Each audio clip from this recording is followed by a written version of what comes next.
Assalamualaikum warahmatullahi wabarakatuh.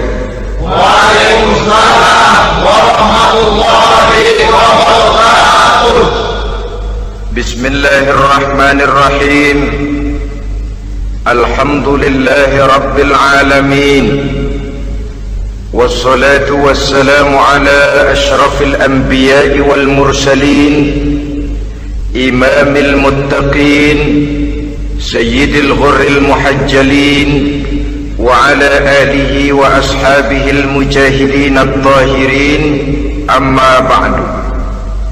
Saudara-saudara kaum muslimin rahimakumullah, sesungguhnya gaya hidup seseorang sangat ditentukan oleh cara bagaimana dia memandang hidup ini. Dengan kata lain, bagaimana seseorang memandang hidup, begitulah dia akan hidup. Oleh sebab itu, untuk mengubah keadaan seseorang harus diawali lebih dahulu dengan mengubah caranya memandang kehidupan ini. Itulah sebabnya dalam surah Ar-Ra'd ayat 11 Allah Subhanahu wa ta'ala menjelaskan, Innallaha la yughayyiru ma biqaumin hatta yughayyiru ma bi anfusihim. Allah Subhanahu wa ta'ala tidak akan mengubah nasib dan keadaan satu kaum sampai kaum itu berusaha mengubah apa yang ada di dalam diri mereka sendiri.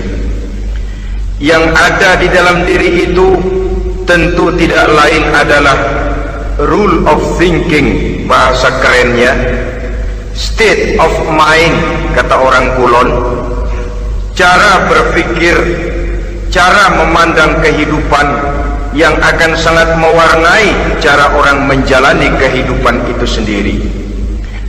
Oleh karena itu, pada pertemuan kali ini kita akan membicarakan tentang dasar dan tujuan hidup dari seorang muslim di dalam kehidupan ini. Yang pertama, tentang dasar dan landasan hidup. Seorang muslim tak dapat lain mendasarkan kehidupannya dengan Islam. Di dalam mendasari kehidupan dengan Islam ini, Allah Subhanahu wa ta'ala menuntut, Ya ayyuhalladzina amanu dkhulu fis silmi kafah. Hai orang-orang yang beriman, masuklah kamu ke dalam Islam itu secara total, secara utuh, secara seluruhnya. Jangan separuh-separuh, jangan sepotong-sepotong. Mendasari hidup dengan Islam artinya menjadikan Islam sebagai way of life, sebagai rule of thinking, sebagai state of mind di dalam kita memecahkan problema-problema kehidupan, sehingga tidak satu persoalan hidup yang bagaimanapun kecilnya sekalipun yang tidak tersentuh oleh nilai-nilai ajaran agama Islam ini. Kemudian di dalam mendasarkan hidupnya dengan Islam, ia mempunyai satu keyakinan. Pertama, Islam sebagai dasar hidupnya adalah agama yang sesuai dengan fitrah daripada manusia. Allah Subhanahu wa ta'ala pencipta manusia. Allah Subhanahu wa ta'ala yang menurunkan agama Islam. Oleh sebab itu, tentu saja seluruh konsepsi Islam ini sudah diukur sedemikian rupa sesuai dengan kemampuan yang dimiliki oleh manusia. Secara logika bisa kita katakan, pabrik mobil di Jerman misalnya bikin mobil namanya Mercy. Seiring dengan itu dikeluarkannya buku petunjuk. Mobil ini bernama Mercy, kecepatan maksimal sekian ratus kilometer per jam, daya angkutnya sekian ratus kilogram. Kalau rusak memperbaikinya ini onderdilnya itu umpamanya. Karena pabriknya yang bikin mobil, lalu pabriknya juga yang mengeluarkan buku petunjuk, tentu buku itu sesuai benar untuk mobilnya.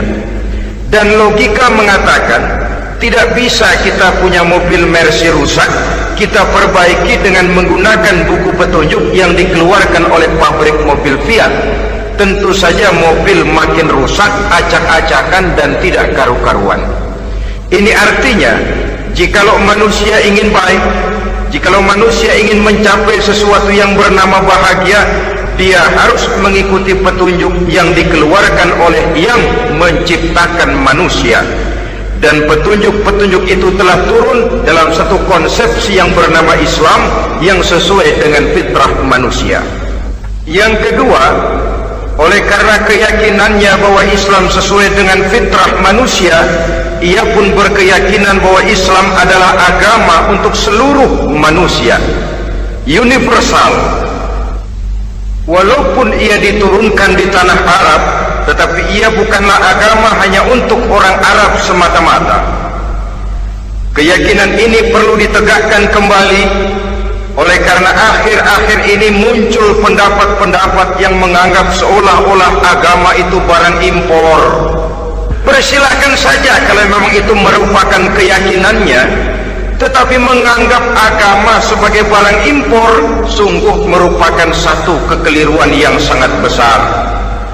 Bahwa Arab sebagian besar memang Islam, jelas, tetapi Islam bukannya Arab, itu pun harus kita akui.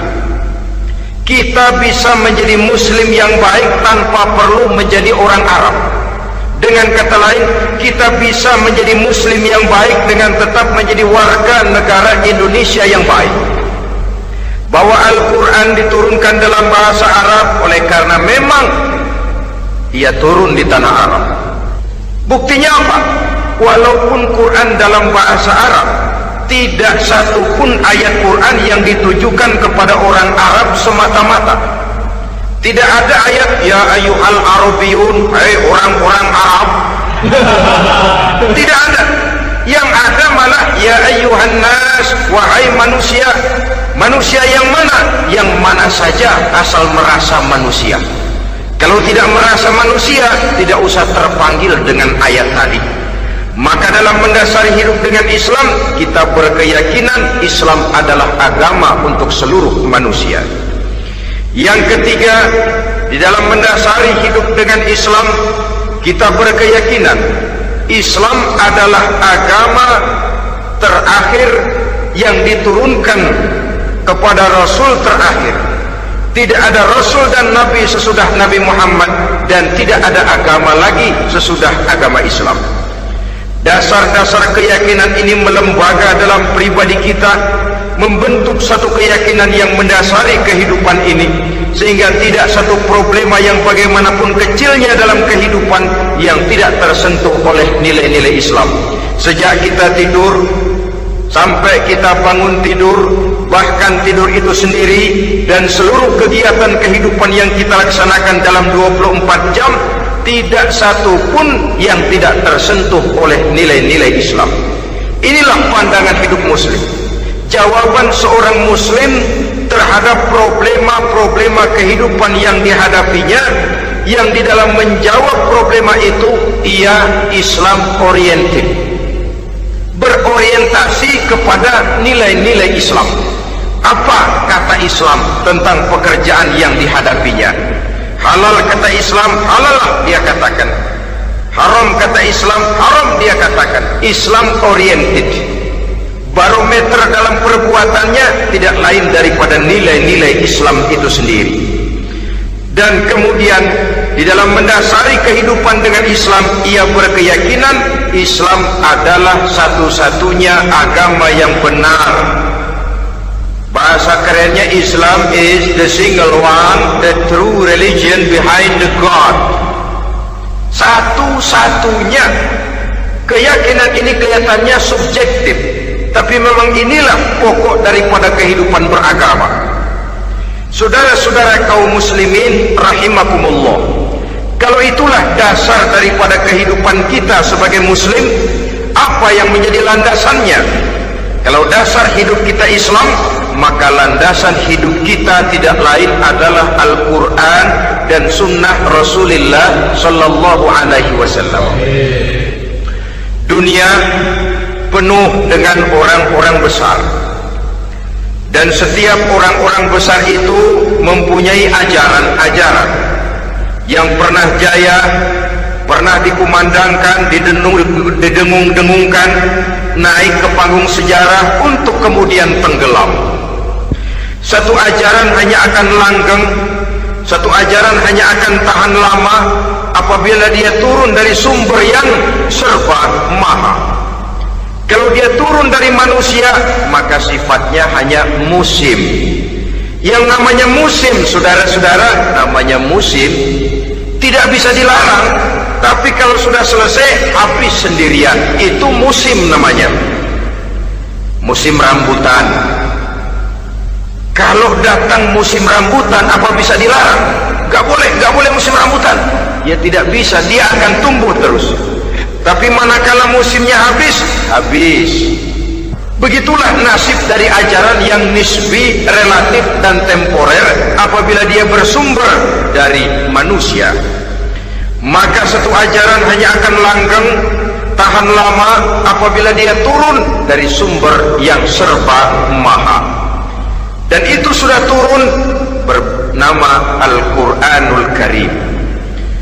Sedangkan sunnah, saudara-saudara, merupakan penjelasan dari apa yang oleh Quran tidak dijelaskan dalam bentuk yang detail, melengkapi apa yang oleh Al-Quran hanya disebutkan dalam bentuk garis besarnya saja.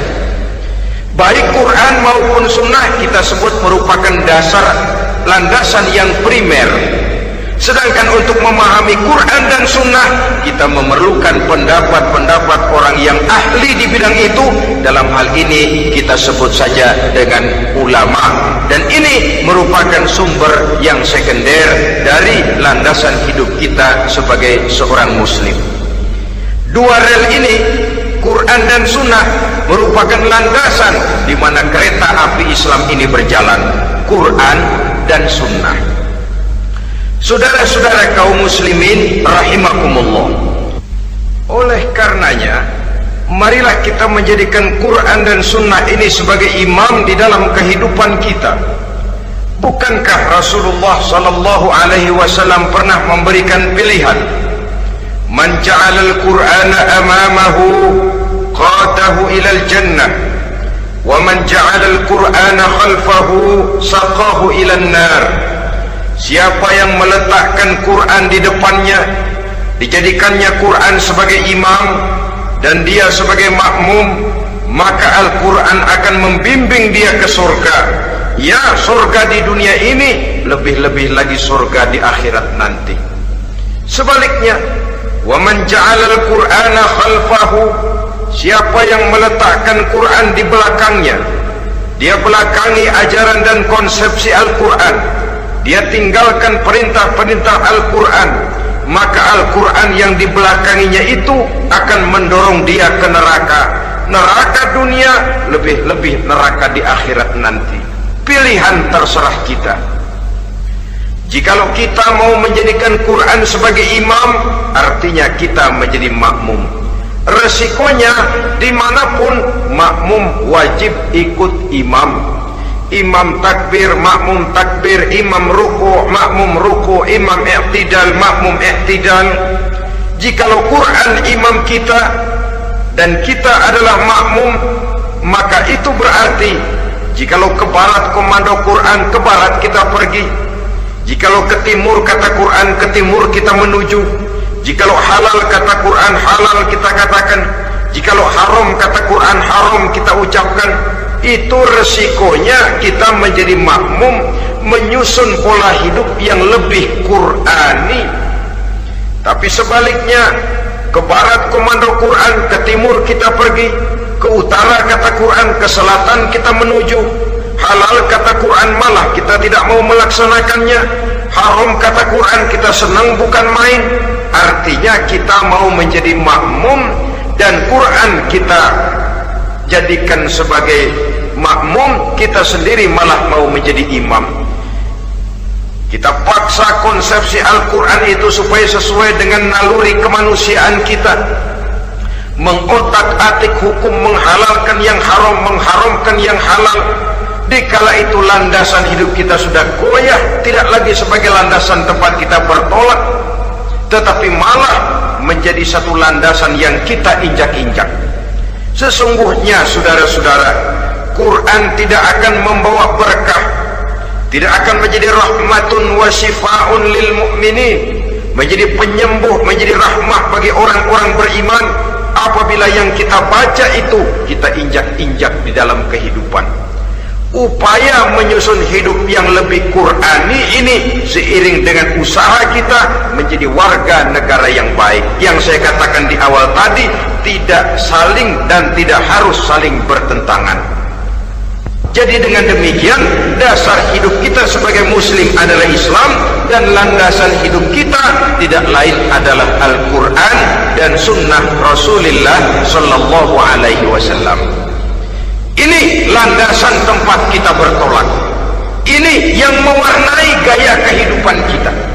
Apapun yang mau kita lakukan, tempat kita bertanya lebih dahulu Quran dan sunnah. Saya mau melakukan pekerjaan ini, apa kata Quran? Saya mau pergi ke tempat ini, apa kata Quran? Saya mau berusaha dengan mengerjakan perusahaan ini, apa kata Quran? Merupakan landasan daripada kehidupan kita. Ini yang saya katakan tadi, membentuk rule of thinking, state of mind, bahwa gaya kehidupan kita diwarnai oleh landasan hidup yang bertumpu pada ajaran Al-Quranul Karim dan sunnah Rasulullah sallallahu alaihi wasallam. Baiklah ya, ini yang pertama tentang dasar dan landasan hidup. Yang kedua tentang tujuan hidup. Kalau sudah ada landasan tempat kita bertolak, lalu kemana pantai yang akan kita tuju? Mau apa sih kita hidup ini? Berleha-leha, menjalani acara rutin, bangun tidur sampai tidur lagi, kemudian besok begitu lagi, sampai menunggu datangnya sang ajal? Atau ada satu tujuan yang akan kita capai di dalam kehidupan ini? Apabila kita teliti, maka Al-Quran mengajarkan tujuan hidup setiap muslim pada dasarnya ada dua. Pertama, kita sebut saja tujuan jangka pendek. Tujuan jangka pendek itu sasarannya dunia sekarang ini. Bentuknya horizontal, targetnya agar setiap pribadi muslim menjadi rahmatan lil alamin, rahmah bagi lingkungannya. Inilah yang oleh agama dinamakan hablum minan nas, yang isinya adalah ilmu dan peradaban. Jadi dunia dan seluruh isinya merupakan tujuan jangka pendek saja. Untuk mencapai tujuan jangka pendek, dunia dan seluruh isinya, unsur penunjangnya adalah pendidikan, pengalaman, atau nasib. Makin tinggi pendidikan, makin mudah menjangkau hidup. Makin banyak pengalaman, makin mudah menguasai dunia.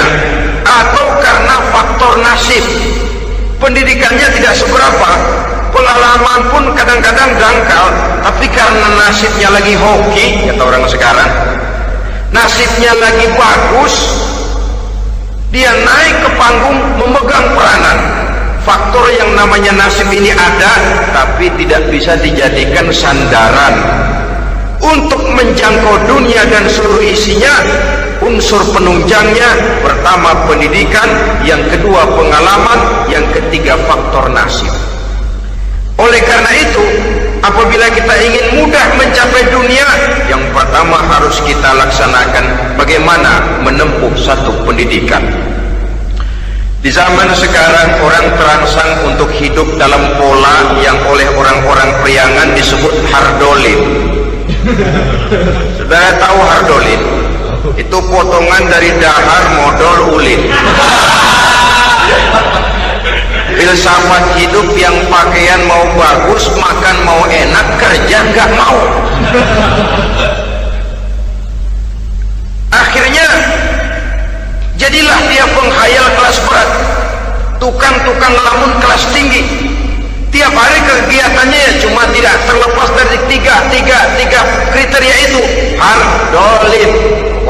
sudah dahar, motor, ulin. Besok ya begitu lagi. Pola dari dimana orang pakaian mau bagus, makan mau senang, duit mau punya, kerja tidak mau. Kadang-kadang mau kerja tapi tidak tahu apa yang harus dikerjakan, ditambah oleh sempitnya lapangan pekerjaan. Tidak tahu apa yang harus dikerjakan, dilatar belakangi oleh tidak adanya pendidikan yang dia terima, sehingga mau kerja apa lalu bingung. Oleh karena itu, terutama buat adik-adik remaja, para pemuda, saya berpesan untuk menjangkau dunia, yang pertama harus kita jalani bagaimana membina diri, mendidik. Taruh kata drop out, putus sekolah, tapi drop out bukan halangan bagi tumbuhnya cita-cita yang mulia. Bahkan ada orang bilang many a great man starts as a newspaper boy.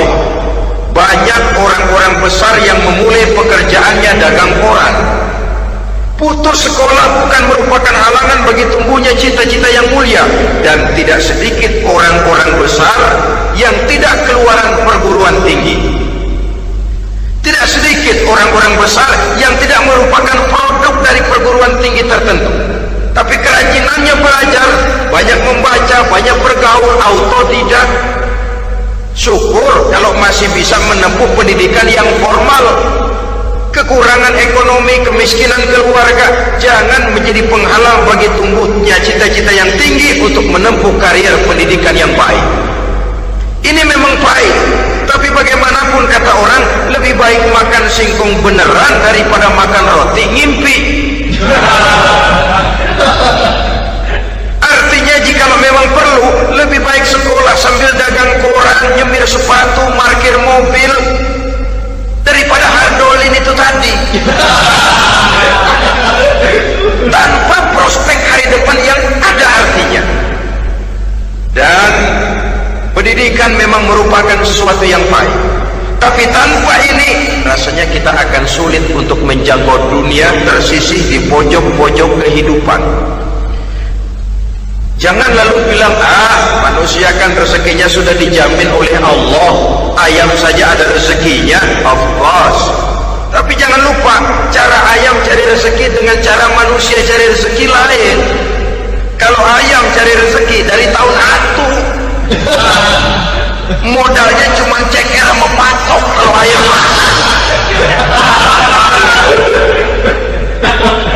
asal bisa nyeker, bisa matok, ayam dapat rezeki. Pokoknya kertok. Tapi manusia cari rezeki, dia harus cari lapangan kerja. Lapangan kerja sulit. Sudah dapat lapangan kerja, harus punya keahlian. Untuk memperoleh keahlian harus dengan pendidikan. Berhadapan lagi dengan saingan-saingan, karena pasaran tenaga kerja tiap tahun puluhan kalau tidak ratusan ribu pasaran tenaga kerja yang masuk lapangan kerja. Ini kenyataan. Semakin ke depan, oleh tingginya tensi ekonomi, oleh persaingan hidup yang makin tajam, oleh makin menggejalanya pola pikir industrialis yang membuat manusia individu, nilai-nilai semacam ini akan terasa makin berat.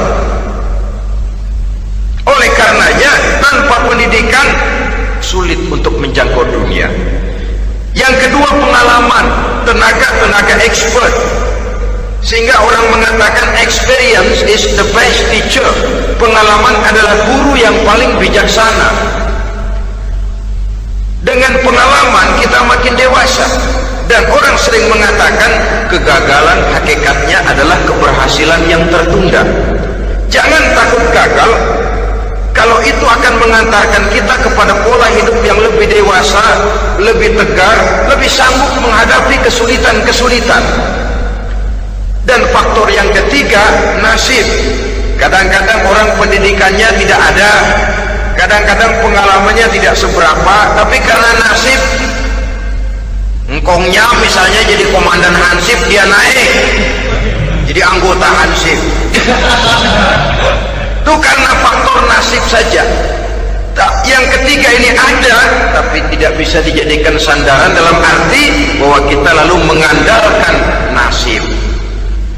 Loh, nanti udah gede mau jadi apa? Gue sih gimana nasib aja dah. Jadi orang syukur, jadi gembel nasib.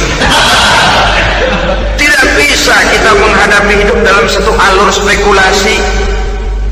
Tidak bisa kita menjalani skenario kehidupan ini dengan bersikap untung-untungan.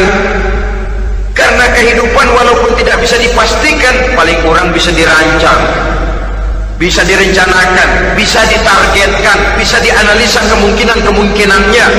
Walaupun tidak bisa dipastikan, tapi bisa diperhitungkan. Sebagai manusia yang terikat oleh causality, oleh hukum sebab akibat, sewajarnya kita memperhitungkan kemungkinan-kemungkinan itu. Kira-kira 5, 10, 15 tahun yang akan datang, sejauh mana kesulitan-kesulitan dalam kehidupan itu, sejauh mana persaingan dalam hidup, sejauh mana tenaga kerja dibutuhkan, sejauh mana keahlian dan skill menunjang ke arah itu. Kalau tidak, kita akan tersisih di sudut-sudut kehidupan untuk lebih banyak jadi penonton daripada menjadi pemain.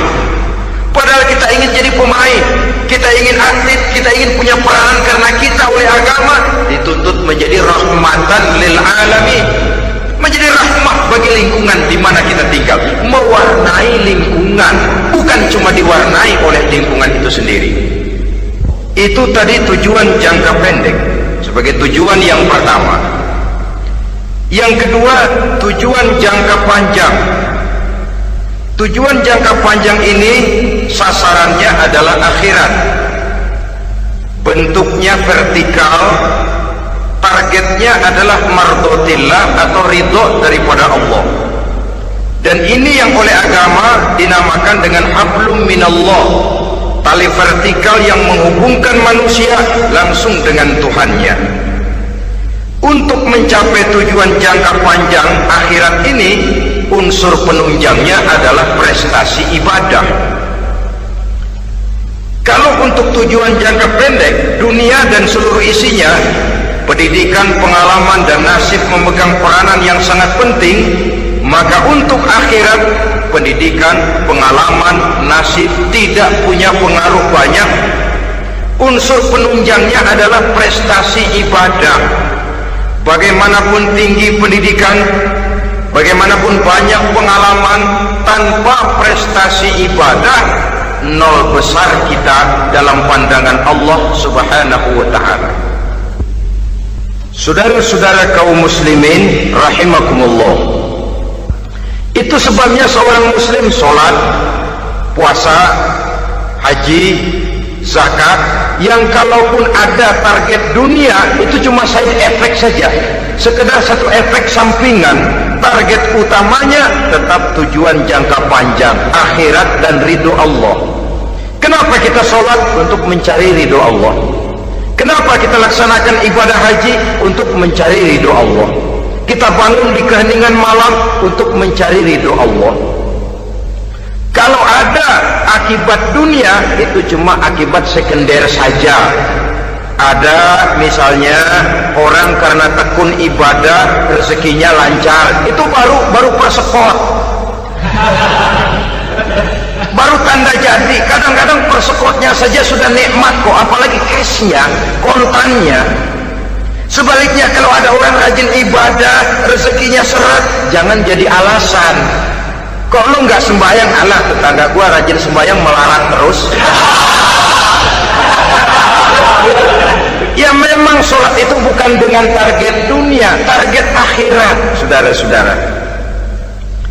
Oleh sebab itu, seorang muslim adalah seorang yang berpandangan luas, berjiwa lapang. Maksudnya apa? Tujuan jangka pendek dan jangka panjang ini harus dia raih kedua-duanya. Ini yang oleh Al-Quran diajarkan agar setiap muslim mencapai fid dunia hasanah wa fil akhirati hasanah. Kebaikan di dunia, kebaikan di akhirat, itu arti hasanah. Jangan macam orang dulu, punya istri dua pergi haji, yang satu yang muda istrinya namanya Hasanah, yang satu namanya Khadijah. Waktu tawaf keliling Ka'bah, si suami ini nggak bisa doa apa-apa kecuali Rabbana Atina itu.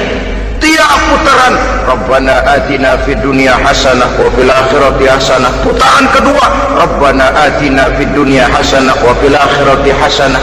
Ini istri tuanya yang namanya Khadijah dengerin aja. Akhirnya di satu saat dia colek suaminya, "Bang, mentang-mentang Hasanah bini muda disebutin melulu, saya dong disebutin dalam doa." "Iya deh, ntar putaran selanjutnya." Suaminya blow on juga. Putaran kedua dia baca Rabbana atina fid dunya hasanah wa fil akhirati Khadijah. Saudara-saudara, itu makna refleksi daripada doa tadi itu, doa sapu jagat. Kita ingin fid dunya hasanah wa fil akhirati hasanah. Tujuan jangka pendek dunia tercapai, tujuan jangka panjang akhirat dan ridho Allah juga tergapai. Oleh sebab itu Al-Quran menjelaskan, wabtaghi fima atakallahu ad-daral akhirah wa la tansa nasibaka minad dunya. Dengan karunia yang diberikan Allah kepadamu, carilah bahagia akhirat. Wa la tansa nasibaka minad dunya, tetapi jangan lupakan bagianmu dalam kehidupan di dunia ini. Cari akhirat, utamakan akhirat dengan tidak usah melupakan jatahmu di dunia. Kenapa saya katakan seorang muslim berjiwa besar? Sebab andai kata dia gagal mencapai tujuan jangka pendek, andai kata dia gagal di dunia, dan dia oleh Islam diajarkan jangan sampai gagal, tapi andai kata dia gagal, dia masih punya tujuan jangka panjang, akhirat dan ridho Allah. Dia masih bisa menghibur diri, biarlah di dunia kita sederhana, bahkan biarlah susah di dunia, asal di akhirat kita bahagia. Orang yang tidak punya pandangan hidup semacam ini, surgalah dunia ini, segalanya telah tertumpu di sini. Bila umurnya selesai, ajalnya datang, selesai sudah surganya sampai di situ, dan dia tidak punya pengharapan lain di belakang itu. Maka seluruhnya bertumpu pada kehidupan di dunia. Padahal dunia seperti air laut, makin diminum makin haus, makin kering tenggorokan. Dunia yang diperturutkan menyeret manusia ke dalam lingkaran setan, terjebak dalam sifat yang namanya tamak bin rakus alias serakah.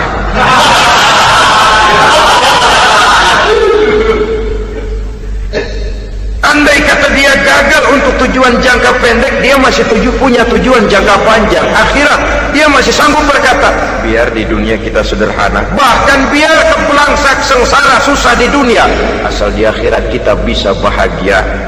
Kan masih ada harapan. Yang paling bangpang, paling rusak betul, sudah di dunia sengsara, di akhirat celaka. Jadi dunia rumahnya gubuk, pinggir kali miring, asal hujan bocor, utang selebar warung. Bayang kagak, ngaji enggak, puasa enggak, saban malam miring mulu. Saudara hadirin yang saya hormati, lalu kapan mau bahagia kalau sudah di sini susah, di sana akan susah juga. Ini yang pertama, seorang muslim, seorang yang optimis, berjiwa besar, luas pandangan. Kegagalan dia dalam jangka pendek tidak menyebabkan dia melupakan tujuan jangka panjang. Yang kedua, positifnya apa? Cara dia mencapai tujuan jangka pendek diwarnai oleh keyakinan adanya tujuan jangka panjang. Dia memang benar cari harta, tapi karena dia yakin ada akhirat, Allah ridho apa tidak? Ini positifnya. Saya memang cari duit, tapi dengan cara ini Allah ridho apa tidak? Saya memang ingin berpakaian yang rapi, tapi dengan tidak menutup aurat begini, Allah ridho atau tidak? Saya memang bergaul menghormati teman, tapi terjebak dalam minuman keras karena menghormati teman, Allah ridho apa tidak? Ini orang yang punya tujuan jangka panjang.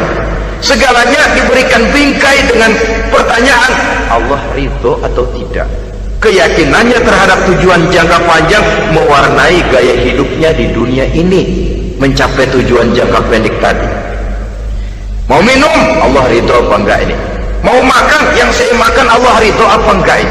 Pendeknya apapun yang mau dia kerjakan, karena dia punya keyakinan tujuan jangka panjang, dia selalu menimbang terhadap ridho Allah tadi. Jadi tanpa prestasi ibadah, kita nol besar dalam pandangan Allah. Ini nilai manusia yang hakiki di sini. Ini makna inna akramakum indallahi atqakum. Di akhirat nanti kan tidak pernah akan disidang. Kamu pendidikan setinggi apa? Tidak. Gelarmu berapa renteng? Profesor, doktor? Tidak. Akhirat hanya menyidang kau sholat atau tidak, kau puasa atau tidak, kau zakat atau tidak. Diberikan kamu harta yang banyak, dari mana kau dapat, kemana kau belanjakan. Prestasi ibadah itu yang ditanya. Setinggi apa pendidikan, sebanyak apa pengalaman, no problem, tidak jadi masalah di akhirat itu. Prestasi ibadah itu yang akan kita persembahkan di hadapan Allah. Itu makna inna akramakum indallahi atqakum. Kerbau dinilai dari dagingnya, makin gemuk makin mahal harganya. Tapi ada perkutut lebih mahal dari kerbau. Perkutut itu mahalan mentahnya loh daripada matangnya. Karena harga perkutut pada suaranya. Lalu di mana harga manusia yang paling gemuk? Tidak. Suaranya, oh kalau manusia dinilai dari suaranya, barangkali Madonna nomor awal masuk surga. Hanyalah dengan prestasi ibadah kita bisa mencapai tujuan jangka panjang akhirat dan ridho Allah. Nah baiklah ya, kalau sudah jelas bahwa kita punya dua tujuan jangka hidup, jangka pendek dan jangka panjang, bagaimana Islam mengajarkan kita meraih dua ini? Pada prinsipnya Islam mengajarkan sistem keseimbangan dalam berbagai aspek kehidupan. Keseimbangan ini nampak dengan nyata diajarkan oleh agama kita, seperti ayat yang saya bacakan tadi. Dengan karunia yang diberikan Allah kepadamu, cari negeri akhirat, tapi jangan lupakan bagianmu di dunia ini. Dalam bentuk yang lebih nyata, bekerjalah untuk duniamu seolah kau akan hidup buat selamanya, tapi bekerjalah buat akhiratmu seolah kau akan mati besok. Manifestasinya dalam kehidupan, misalnya orang kaya diperintah membantu yang miskin, tapi orang miskin dianjurkan berusaha. Jangan mengandalkan hidup kepada yang kaya, seimbang. Kamu kaya, betul Pak, bantu yang miskin. Kamu miskin, iya Pak, berusaha, seimbang. Tuan rumah diwajibkan menghormati tamu, tamu diwajibkan tahu diri, seimbang. Jadi bagaimana kalau sudah kita bekerja di sawah, di ladang, di pasar, di kantor, anggap kita akan hidup selamanya agar timbul gairah kerja. Tapi kalau sudah sholat, anggap kita akan mati besok supaya timbul khusyuknya. Nah, titik tekannya di mana? Stresnya itu. Walaupun Islam mengajarkan sistem keseimbangan, tapi Al-Quran tetap menggarisbawahi walal akhiratu khairul laka minal, bahwa bagaimanapun seimbangnya, akhirat itu lebih utama daripada dunia. Bagaimana implementasinya? Kata orang-orang tua, kalau kita menanam padi, rumput pasti tumbuh, tapi nanam rumput jangan mimpi tumbuh padi. Maksudnya apa? Kalau satu perbuatan kita niatkan karena Allah, dunianya pasti ikut. Tapi kalau satu perbuatan diniatkan karena dunia semata-mata, akhirat akan hilang. Sebab itu, biasakanlah berbuat sesuatu, baik untuk tujuan jangka pendek, lebih-lebih untuk tujuan jangka panjang, dengan motif lillahi ta'ala. Jadi saya ulangi, satu perbuatan kalau sudah diniatkan karena Allah, dunia biasanya ikut. Tapi kalau diniatkan karena dunia semata-mata, akhirat akan luput. Padahal itu titik tekannya, walal akhiratu khairul laka minal ula. Saudara-saudara kaum muslimin rahimakumullah, ini tujuan hidup. Jadi landasan tempat kita bertolak sudah jelas, pantai yang akan kita tuju dalam kehidupan ini juga sudah nyata. Kita ingin mencapai apa yang dinamakan fid dunya hasanah wa fil akhirati hasanah. Untuk itu perlu ada keseimbangan, tetapi titik tekannya tetap akhirat lebih utama daripada kehidupan dunia ini. Sekarang kalau sudah ada dasar hidup, sudah ada tujuan yang akan kita capai, tentu harus ada alat untuk mencapainya. Semuanya perlu sarana. Bahkan pada hakikatnya dalam kaidah usul fikih para ulama mengajarkan lil wasail hukmul maqasid. Sarana dan tujuan hukumnya sama. Ini mestinya mendidik umat Islam jadi pintar. Jangan cuma berpikir melaksanakan satu pekerjaan, tapi juga berpikir menciptakan sarana untuk terwujudnya pekerjaan itu. Misalnya umat Islam wajib pergi haji kalau mampu, kan begitu toh? Kalau dia umat Islam Indonesia, tentu pergi hajinya ke Mekah. Mekah, Jeddah, Mekah, Indonesia perlu sarana angkutan untuk sampai ke sana. Kapal laut, kapal udara. Artinya umat Islam harus maju di bidang teknologi, bisa menciptakan pesawat, bisa menciptakan kapal laut, sarana yang akan menyampaikan dia untuk bisa melaksanakan ibadah haji. Selama ini kita bertumpu kepada pemikiran, pokoknya kan yang penting gue pergi haji, pakai apa kayak gue punya duit.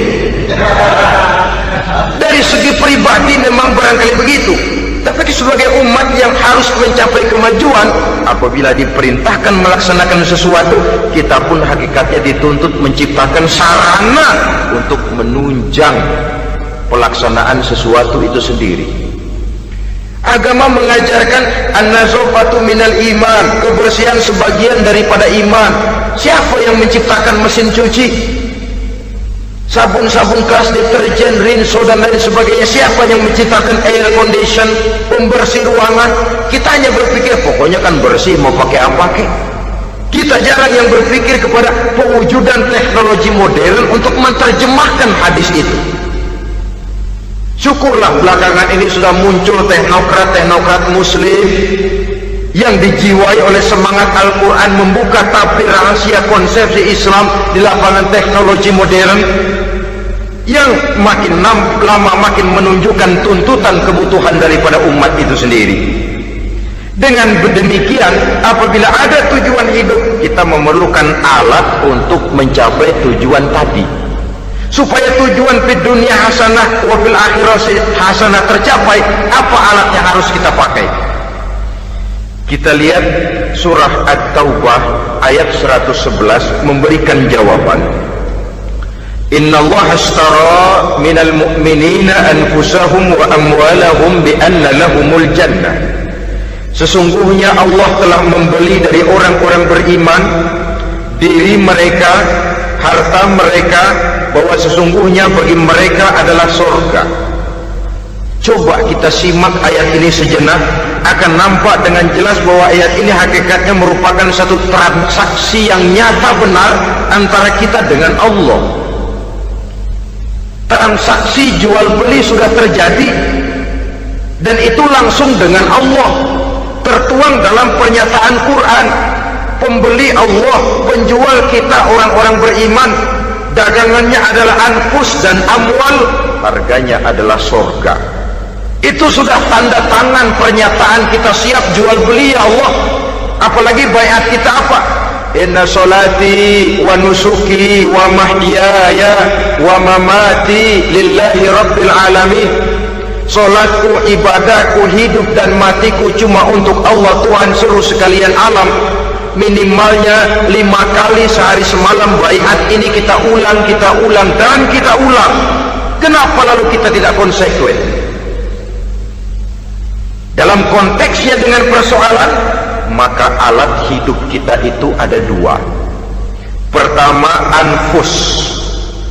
Ini bentuk mufrad dari jamaknya, bentuk jamak dari mufrad nafsun. Biasa diterjemahkan dengan diri. Yang dimaksud dengan diri adalah kepribadian. Yang dimaksud dengan kepribadian ialah kekayaan yang kita miliki dalam kepribadian kita. Artinya bisa tenaga, pikiran, konsep, gagasan, wewenang, ide, pangkat, jabatan, kemampuan, keahlian, skill, itu semuanya masuk ke dalam anfus, diri. Sedangkan amwal bentuk jamak dari mufrad malun, biasa diterjemahkan dengan harta. Pengertian di sini ialah seluruh bentuk-bentuk materi yang berada di bawah kekuasaan kita. Bisa rumah, bisa uang, bisa tanah, bisa kebun, bisa pabrik, bisa peternakan, itu semuanya amwal. Nah, baik anfus maupun amwal, diri, tenaga kek, pikiran kek, harta kek, pangkat kek, jabatan kek, wewenang kek, keahlian kek, untuk tujuan jangka pendek harus jadi rahmah bagi lingkungan. Untuk tujuan jangka panjang harus menunjang jalan menuju ridho Allah. Jadi kalau pangkat kita menjauhkan kita dari ridho Allah, itu bukan nikmat tuh, azab. Punya pangkat bukan melakukan kebaikan, malah melakukan kejahatan, setidak-tidaknya berdiri di belakang kejahatan, melindungi perbuatan-perbuatan munkar. Dalam kelas kakap melindungi korupsi, dalam kelas teri jadi backing tukang kopok. Umpamanya itu sudah menyalahi, alat tidak digunakan untuk mencapai tujuan, itu untuk tujuan jangka pendek. Lalu amwal, harta, uang, tanah, rumah, kebun, untuk tujuan jangka pendek harus menjadi rahmah bagi lingkungan. Sedang untuk tujuan jangka panjang, baik diri maupun harta harus menunjang jalan menuju ridho Allah, harus meningkatkan prestasi ibadah kita kepada Allah Subhanahu wa ta'ala. Malah yang namanya amwal ini tanggung jawabnya lebih berat loh saudara. Kalau saudara diberikan ilmu, sidang akhirat cuma satu, ilmu kau amalkan untuk apa? Saudara diberikan umur panjang, pengadilan akhirat cuma bertanya satu, umurmu kau habiskan di mana? Tapi saudara diberikan harta, pertanyaan akhirat dua, hartamu kau dapat dari mana? Kau belanjakan kemana? Dari mananya dan kemananya ditanya, depan belakang. Kadang-kadang kan ada orang hartanya didapat dari jalan yang halal, dibelanjakan di jalan haram. Kerja peras keringat banting tulang setengah mati, begitu dapat duit beli buntutan, muter-muter kertas cari kode. Didapat dari jalan halal, dibelanjakan di jalan haram. Atau didapat dari cara yang haram, dibelanjakan di jalan yang baik. Menang judi, nyumbang pesantren. Nabi mengajarkan innallaha thayyibun la yaqbalu illa thayyib. Allah itu baik dan hanya menerima yang baik-baik saja. Tidak bisa mencuci kain dengan air najis. Kain akan tetap kotor. Saudara-saudara kaum muslimin rahimakumullah. Oleh karenanya masalahnya terpulang kepada kita, pandai-pandailah membagi orientasi. Suatu saat tenggelam kita dalam kesibukan dunia dan seluruh isinya untuk mencapai tujuan jangka pendek. Lain saat tenggelam kita memfanakan diri untuk mencapai tujuan jangka panjang, akhirat dan ridho Allah. Karena kehidupan ini bukan berjalan tanpa batas. Umur ini bukan satu karunia tanpa pertanggungan jawab. Suatu saat setuju atau tidak, rela atau terpaksa, kita akan sampai kepada garis finish daripada perjalanan kehidupan dunia ini, yang memang merupakan satu perjalanan panjang, a walking tour. Kata orang Kulon, a walking tour, satu jalan yang demikian jauhnya. Entoh kita akan sampai ke garis finish. Bila datang ajal, senja kehidupan datang, malam menyelimuti, Datangnya tidak pernah kita sangka, tapi sekali dia datang tidak satu kekuatan yang bisa menolak. Kehadirannya tidak pernah kita harapkan, tapi satu kali dia datang bertamu, pasti terjadi, dan itu pasti akan kita temui. Alangkah malangnya pada saat kembali itu datang, kita tidak punya prestasi ibadah. Lalu apa artinya prestasi dunia? Apa artinya tujuan jangka pendek kalau kita harus kehilangan tujuan jangka panjang? Rumah kita yang besar, pangkat kita yang tinggi, harta kita yang banyak, bisakah menolong kita untuk kalau sudah kumpul di padang mahsyar nanti? Malaikat, jangan gebugin saya, rumah saya harga 2 miliar.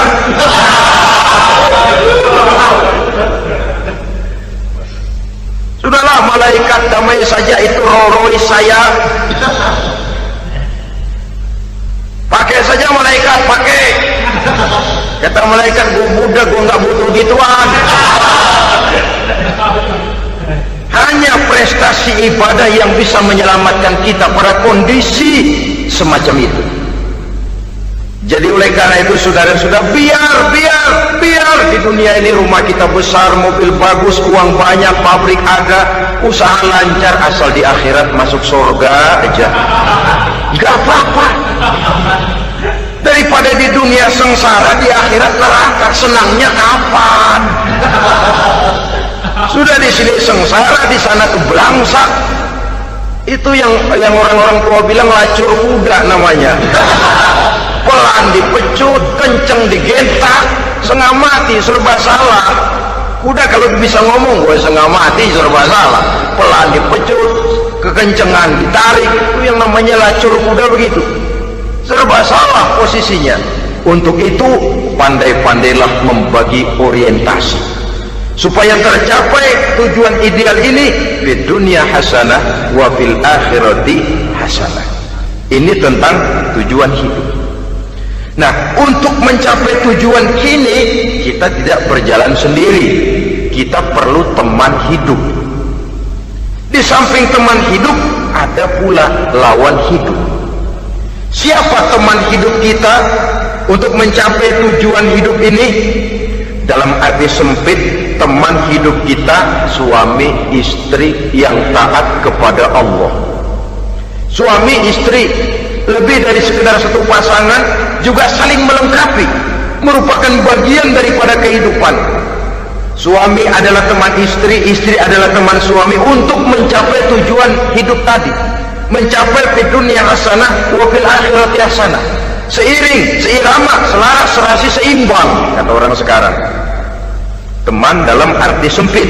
Adapun teman dalam arti luas, setiap orang yang pandangan hidupnya sama dengan kita, setiap orang yang akidahnya sama dengan kita, terlepas dari suku bangsa apapun, warna kulit apapun, bahasa apapun, jikalau keyakinannya sama, pandangan hidupnya sama, dia adalah saudara kita dalam artian yang luas. Islam tidak kenal teritorial, maka tidak ada itu Islam Jepang. Ya walaupun secara formalnya ada, tapi informal Muslim adalah Muslim, diikat dengan akidah. Itu teman hidup. Lalu lawan hidup siapa? Pertama iblis, dalam segala bentuk dan implementasinya. Yang kedua, setiap orang yang pandangan hidupnya tidak sama dengan kita secara ideologis, itulah lawan hidup kita. Maka yang teman jadikan teman, yang lawan jadikan lawan. Jangan teman dijadikan lawan, lawan dijadikan teman. Itu namanya kopiah dipasang di kaki, pak bakyak naik ke jidat. Wajar kalau kepala lalu jadi benjol. Salah milih teman, salah cari lawan. Salah milih teman, salah cari lawan. Akibatnya kita yang akan susah di kemudian hari nanti. Saudara-saudara kaum muslimin rahimakumullah, oleh karenanya pandai-pandailah dalam hidup ini. Yang teman jadikan teman, yang lawan jadikan lawan. Kalau lawan kita jadikan teman, sementara teman kita jadikan lawan, dan itu yang banyak terjadi dalam praktek kehidupan, kita tidak akan bisa mencapai tujuan karena akan tertarung di kaki sendiri. Nah, ini sajalah yang kita bicarakan pada pertemuan kali ini. Mudah-mudahan ada manfaatnya. Terima kasih atas segala perhatian, mohon maaf atas segala kekurangan. usikum wa nafsi bitaqwallah. Wassalamualaikum warahmatullahi wabarakatuh. Waalaikumsalam.